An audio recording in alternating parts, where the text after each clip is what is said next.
Mahagin talaga. Kamay siya ng kamay kanina pa din alam bukas na yung ano niya.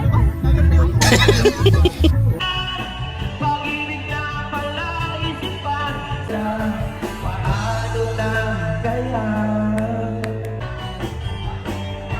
Recommended. At maraming salamat. Meron po silang resort dito. Napuntahan ko na nga po yan eh. Parang kailangan ko na talagang maligo. Maraming salamat and good night po sa inyo lahat.